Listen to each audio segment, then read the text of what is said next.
The expectation of the students when they come into the first brainstorming session is really to come to us with several ideas that are well developed and things that are balanced. So, we ask them for a dark meat, we ask them for a light protein, and we do ask for a vegan option. This is lunch. Yeah, and it's not refined. Yeah. It's hard to present that brisket so that the brisket, right, you've got all those different layers of muscle and they're all going the opposite way. It's super technical to cut during service and it would be hard to get on the plate in a refined way. Sometimes we're going to love their ideas, sometimes we're going to want to tweak their ideas a little bit, and then sometimes we're going to ask them to go right back to the drawing board and start from scratch. Beef bourguignon would be a cool idea, right? Because you've got mushrooms, you've got lardon, you've got onions, but you can take those elements and lift them up. You've got bacon, great, let's buy some killer bacon and put it on the plate. Traditionally it has egg noodles, doesn't have to, but because we can call it bourguignon. Yeah. This is kind of cool. I do feel like the idea of using... The flavors here are amazing. Yeah, the flavors here, I want to eat this.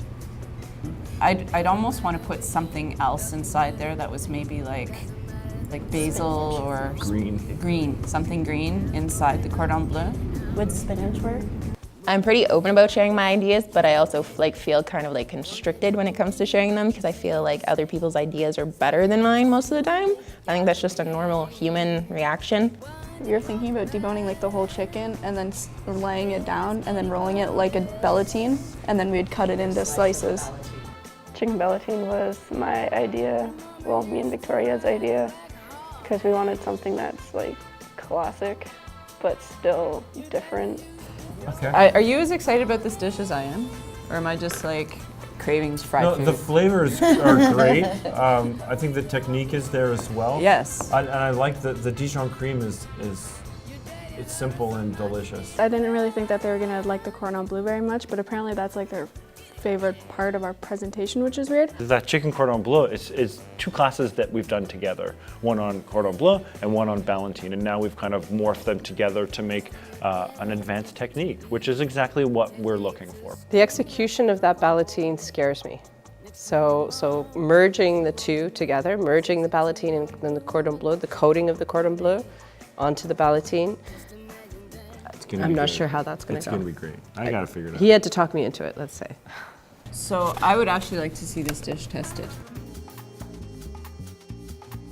We are at my house. I live with my aunt, so we're technically invading her kitchen. And we just finished the chicken bellatine. What's next is we have to deep fry it for color, then put it in the oven to finish cooking the inside.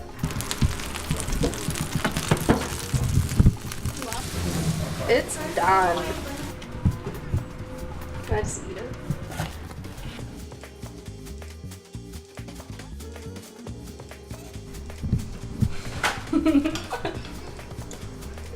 That's really good. It is. We did really well practicing with our chicken cordon bleu, so I think I'm excited to tell them about that. Our bourguignon kind of was a newer idea, so we're kind of going with it as though it was the first time again. So, I think it went pretty good. I'm pretty bummed that my dishes ideas kind of got cut, but I'm happy with what we have because I think the classical retro idea that we're going with the Wellingtons and then with the ballantine and stuff, it's gonna be really good and really I don't know, just really awesome.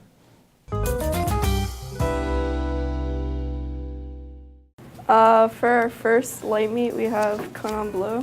What we're thinking about doing is taking chicken bellatine, but stuffing it with Gruyere cheese and prosciutto. What do you think?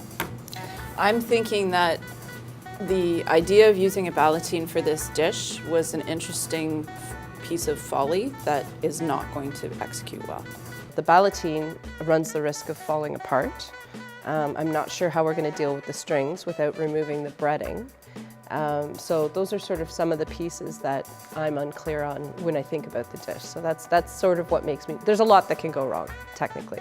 But if it can be done and it can be managed beautifully, then I'm totally excited to eat that. Okay, so I'm going to get on the bus. We're Yes, going to you go ahead. are. And yes, I am. And with the bourguignon, I think that's going to evolve as we test. We got rid of the short rib recipe, and we're going with the beef bourguignon. So basically we took your beef bourguignon idea and we came up with a cheddar and chive palm puree. Because the beef bourguignon is kind of like stewy and soupy, we don't want it to run all over the plate, but we also don't want it to look like that. We're taking a sort of like a stew and we have to make it look like it's not a blob on a plate, like grandma made it sort of thing. I think there's room for a cool plate here. Because we've got, again, beautiful braised beef short rib. What if that sauce is thick, and I don't mean like wallpaper paste, but thick enough that you could, again, have some on the side. We're taking them out, we're dipping them in that sauce so it's like rich and coated. Stand it beside it, boom. But now you have this rectangle of deliciousness with the bone sticking up and it's sitting in a little pool of sauce. A couple of glazed baby carrots on the front. I mean, it looks like something, and I think that's why it's cool. We're taking a lot of things from text that we've done in class, which is what they wanted to do, but hopefully the flavor will put our own special mark on it. For vegan option, we have mushroom Wellington and Can peppers. you yell at me, please? Start again. I can't hear you at all. If you're not loud about what you need and what you want, it's hard to get it. And we've even made that almost into like a playful little joke. Sorry, I can't hear you. I need you to yell at me. Just yell. We're right here. Yell at us. For vegan option, we have mushroom Wellington. For stuffing, we are using different kinds of mushroom, gnocchi, eggplants, Madeira sauce, jalapenos, and peppers. I'm really excited to try like the mushroom Wellington and like to try making it because it seems like really cool, but it's gonna be like a really layered task, so that's just gonna be like the hard part. So if we were to have this crispy thing, what if we had some kind of like a creamy vegetable-based sauce? Like, I want creamy. I don't want rice, personally. Yeah, I just think about that crisp, right? You've got it. Think about cutting it with your fork. Think about putting it on your fork. You're gonna wipe it through a thing of spinach. Could work. If we had like a spinach puree that was kind of like creamy, like that old school creamed spinach. Ooh, yeah. You know, give it a kind of a cheesiness. And then, but now you've got a puree on the plate that can stand up, right? Rather than just like a Madeira sauce.